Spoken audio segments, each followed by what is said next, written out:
Okay, good morning. Thanks for tuning in a little bit early for us this Friday, October 2nd. It is amazing that it is already October 2nd. It is already full swing into fall, and it's been, as we know, quite a year. I know I am happy that we are going to be coming toward the end, at least in the final quarter here of 2020. It's been a tough year for everyone. I think everyone everywhere, but certainly in the United States, certainly in Scranton and in Pennsylvania.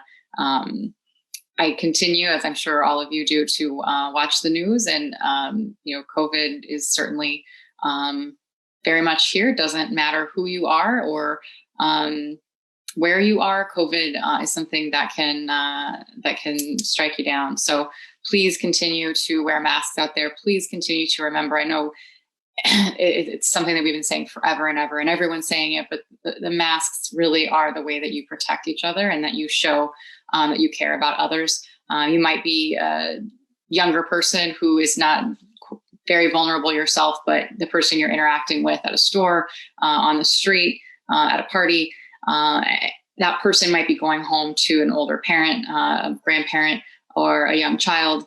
I know I have my mom is back in Scranton here, which I'm so excited about. But now I do have a young baby at home. I also have my mom at home, so I have to be even more vigilant. And we need to always be thinking about others and thinking about our loved ones and the loved ones of others, and respecting them by wearing a mask. So please do that.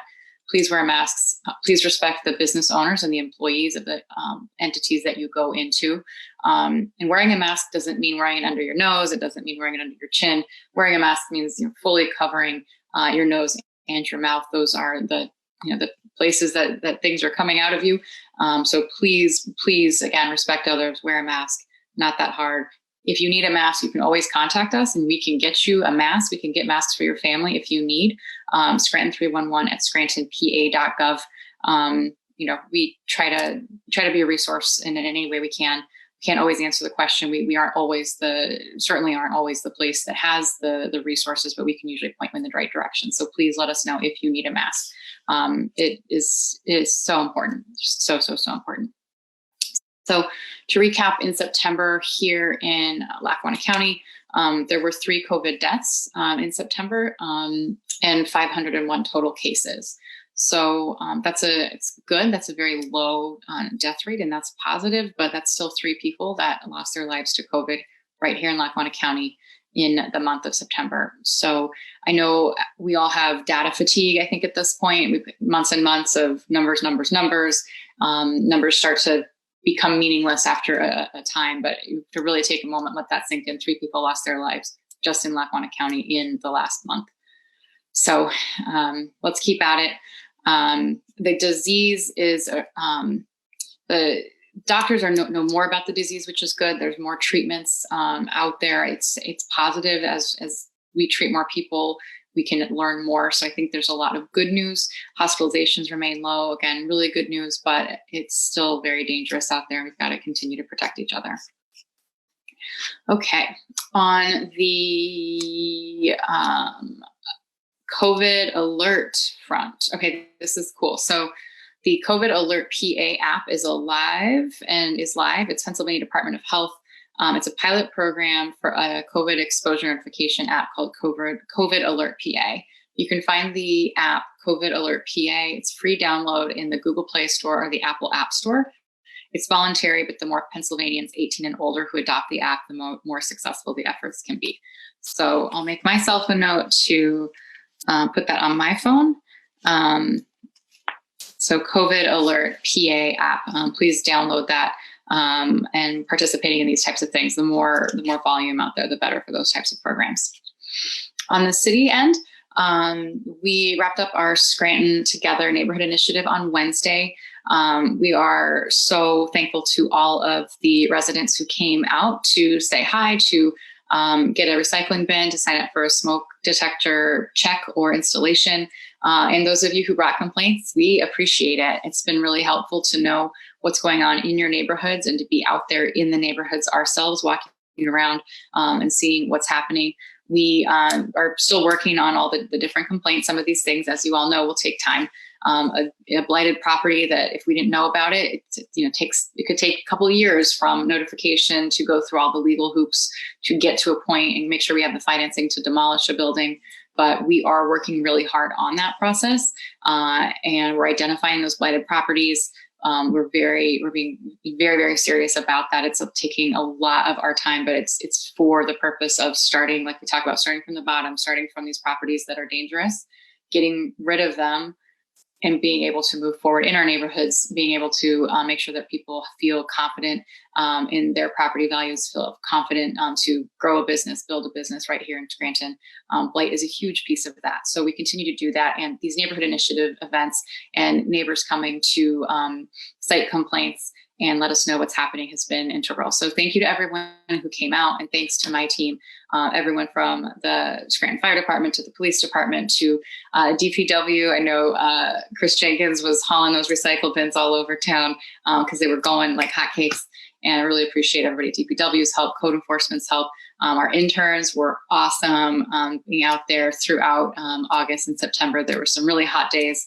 There were some drizzly days, and I really appreciate everybody for organizing that and sticking to it. So we'll be doing that again come spring. But of course, in the meantime, you can always contact us at Scranton 311 at scrantonpa.gov. You can ask questions or give us an alert here on the Facebook town halls every Friday. Or you can call our office at 348-4101. That's our kind of a general main line. It's a lot easier if you do have email. The email is easier for us. Just operationally, that's a lot easier, but you can always call as well.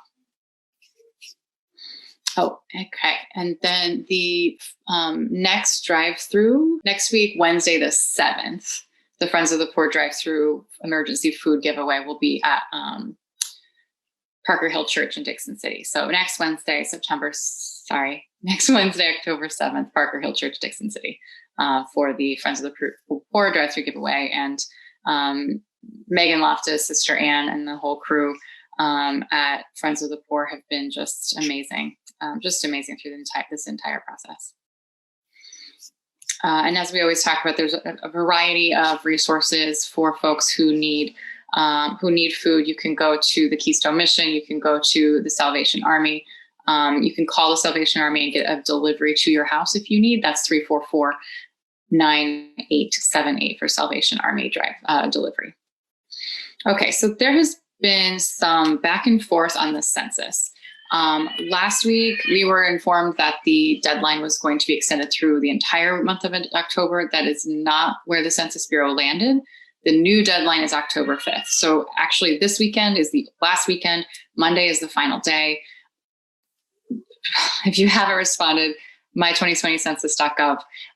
We have so many people that are out there. I did a Instagram, Facebook Live last Saturday showing what the census workers look like, the badges they wear, the bags they wear, the piece of paper that they would hand you at your door, hoping that people understand that these folks are out there. So this weekend, again, they'll be blanketing the city. It's nothing to fear. They'll give you the information so that you understand who they are and why they're there. That information is in Spanish and English. And if you know anybody who maybe hasn't responded or has been kind of taking it lightly, saying they'll do it, likes to procrastinate, the final day is Monday. So please make sure that you're telling them. 2020census.gov, or you can call 844-330-2020. It is so important. It is thousands of dollars left on the table for every person we don't count, every child, every older person, every adult, everyone that we don't count. Is thousands of dollars left on the table, money we don't get for roads, we don't get for infrastructure, we don't get for schools, we don't get for a variety of things here in Scranton for the next 10 years. And there's just so much going on in 2020. Like we said, I think we're all going to collapse from exhaustion on New Year's Eve this year.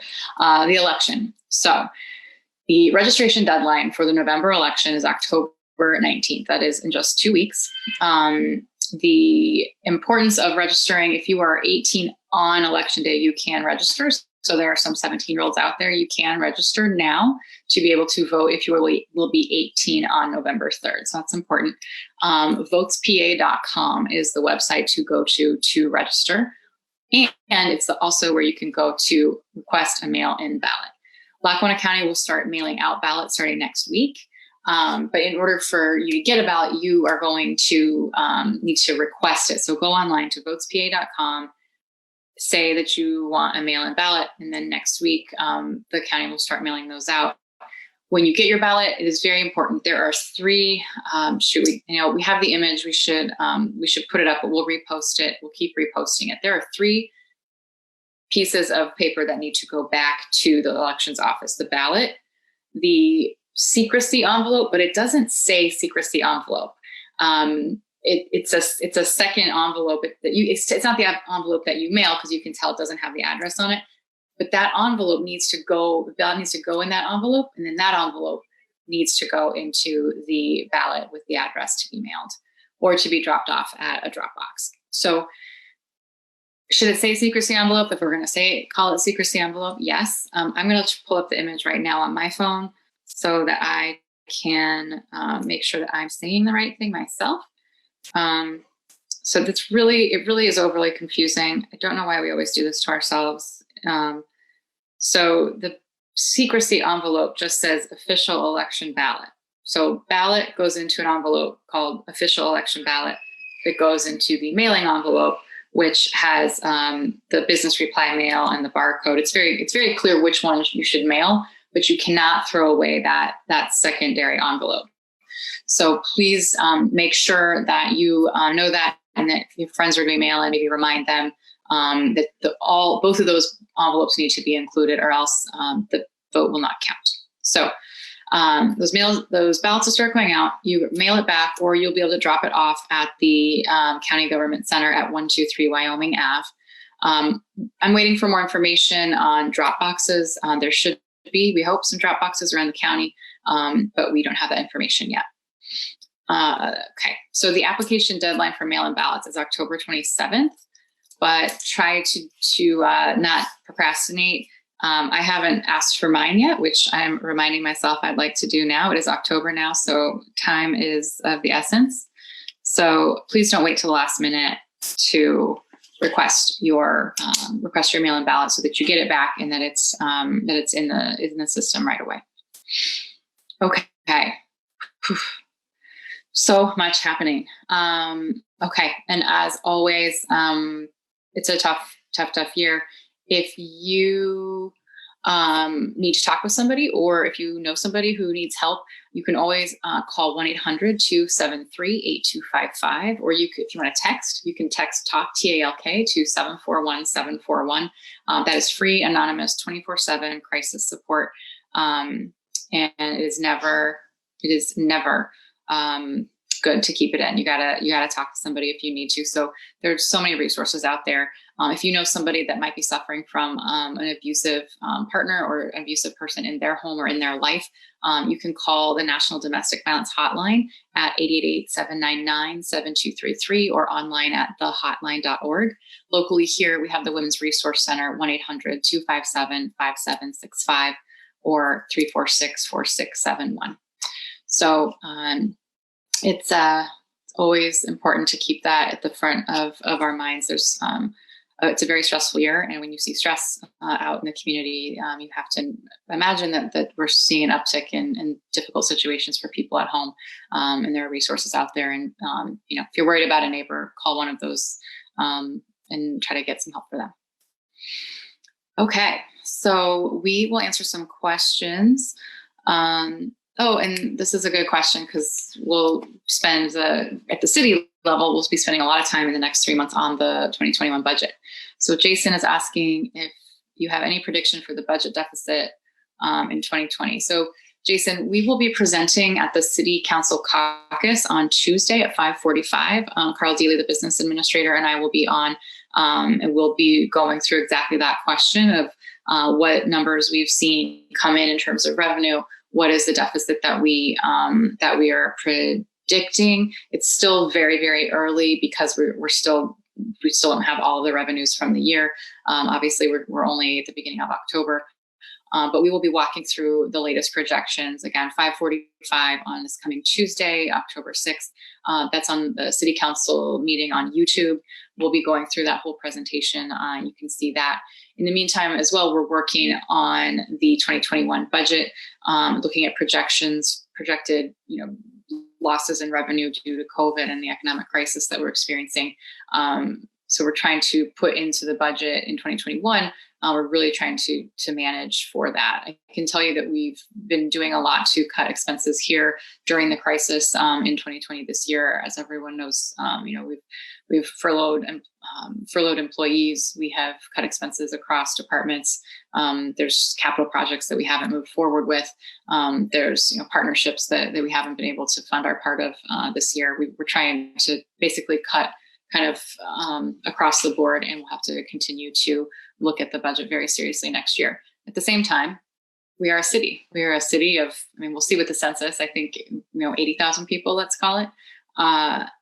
We have a lot of services to deliver. We have a very, very good fire department and a very good police department and a very good public works department. And we have to keep those entities serving the city. Those are expensive to do. And it's a real challenge to figure out how to look at a budget and be able to still serve the city.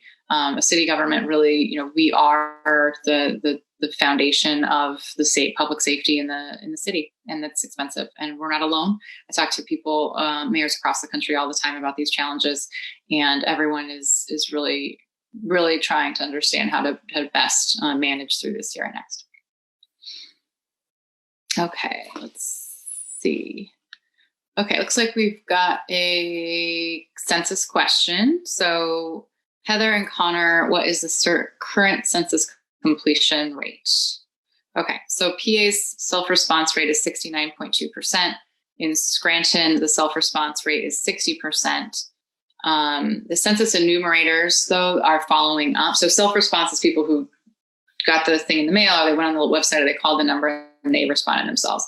The enumerators, the Census Bureau workers that are out there, have been following up. And they think the grand total is closer to 90%, which is far better than 60. That's also, if we come out of this, without 10% of the households, that's millions of dollars that we won't see. I don't think any community gets a full 100%, but we'll try everything. I know that the census workers are doing so much this weekend to do what they can for this final push. And we'll try to get where we can, but there's still a lot of fear out there, fear of what it means to respond to the census. And some of that, I don't think we're going to be able to overcome. Unfortunately, if people are afraid, there hasn't been a lot to make them unafraid of answering that census this year. So that's been a real challenge, but I appreciate all of our census ambassadors who have been helping, and all the Census Bureau workers who have been out there pounding the pavement, really. And I'm in touch with a couple of the Census Bureau workers, and I know they're working so hard day and night. So I appreciate that. Okay, let's see if there are any other questions that pop up. Trying to think if there's any other updates on the city end. The teams at City Hall continue to be open 8 to 4:30 in the Treasury Department. That's also where people should go for licensing inspections for permits. I really appreciate the team that's working down there. Mary Jo Sheridan is the new treasurer. She is helping to make sure that those the systems that we have there are running even better than ever. And I really appreciate everybody who's been down there. I think it's working really nicely, actually, to have that be kind of the main service center for the city. It's a lot easier to keep it just in that one spot. We don't have people having to go up and down the elevator to get to the 4th floor to get their licenses and permits. It's a lot more efficient. So I really appreciate the team there. So, okay, Norma asked if anything is happening for First Friday. There is a soft opening tonight. You can go to firstfridayscranton.com for a map. And that's, so it's exciting, but please, again, wear masks. The businesses that are doing this are only going to be at the capacity that they're able to by the governor. Remember that if you are going into a store, you've got to wear a mask. That is a governor's order. It is not the business owner just deciding that they want you to wear a mask. This is a mandate, and it's to protect everyone around you. So please go out and enjoy, but make sure that to socially distance and respect others and wear that mask.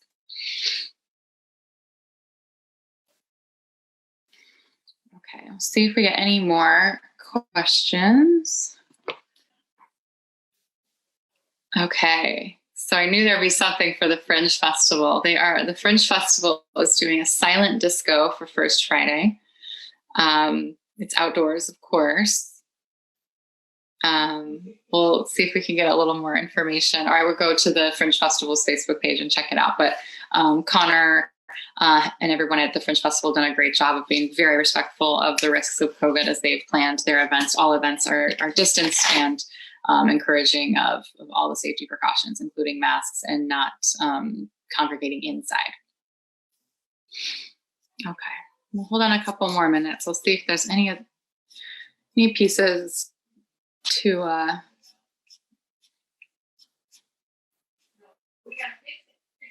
okay. For testing, the testing available is still CVS on Davis Street, Rite Aid, Lakes Grant Urgent Care, CareWorks Urgent Care, the Wright Center, Geisinger and Music, Family Practice Clinic at Scranton Primary, Scranton Primary Healthcare. Those are all the places you can get tested. So lots of places to get tested, which is fabulous. It's just quite the year we're having, right? Okay. Craig is asking if there's any progress with the downtown bike lane study. So Craig, those types of studies are things that we have, some of them we have not moved forward with this year, given our budget constraints. So we are doing a broad look at all of the studies that we are hoping to do and figuring out how we might be able to consolidate some of those. There's a lot of study ideas out there, and we don't want to be overspending on studies or spending on studies that could do multiple things in one study, as opposed to having piecemeal studies all over. So we're really focused on getting downtown to be more walkable, more bikeable, having the whole city be more walkable, more bikeable. But in terms of that specific study, we've got some administrative work to do and some work to do on the budget to make sure that what we're doing is responsible. So it's been a tough year on that. But I think on some of these things, it's actually the pause that we've had to take is maybe good, because it means that we'll be able to consolidate some of these efforts and not spend money on some of the things, but be able to still do the same things in terms of studies, but without having to do as many at as much of a cost if we were doing it a little bit more piecemeal. Okay, but Craig, your ideas are always great, and so any ideas that you have.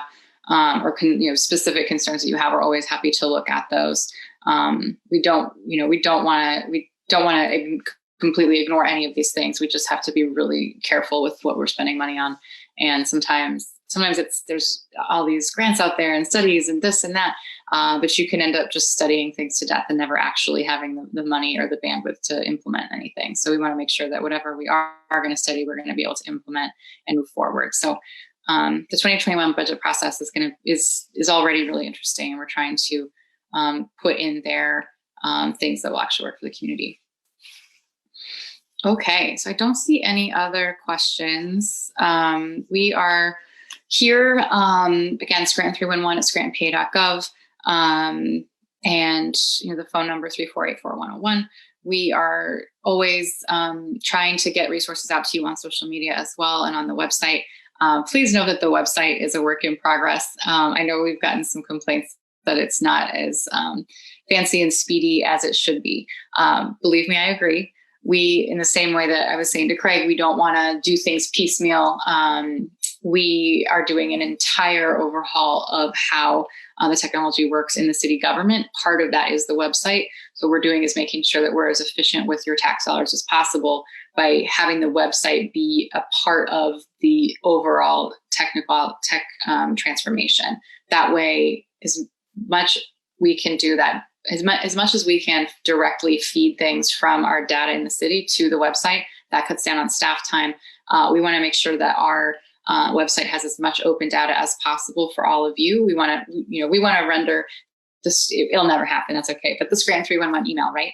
We want that. There's so much that people ask about that should be online. We want that all to be integrated. We want that all to be one big project. That's what Amanda in IT is taking on, is to really get that all encompassing digital transformation and those technological solutions. So the website is a piece of that. So in the meantime, it's the older one. It does the trick right now, but it's certainly next year. We're hoping next spring we will have a much, much better technological infrastructure, both internally and externally. So great things to think forward to in 2021. In the meantime, here we are in the final few months of 2020. As difficult as this year's been, let's close it out in these few months with some real hope for better times ahead. Please be safe out there. Wear your masks. Protect each other. Protect your families. Protect other people's families. Enjoy some of the weather this weekend. I know it's going to get a little bit cold pretty soon, and I know I don't like that very much. So enjoy your time. Go get those pumpkins. I can't wait to take my baby to her first pumpkin patch. Enjoy the northeastern Pennsylvania leaves. We are so lucky to live in a beautiful place like this. So we'll see you next week. Thanks.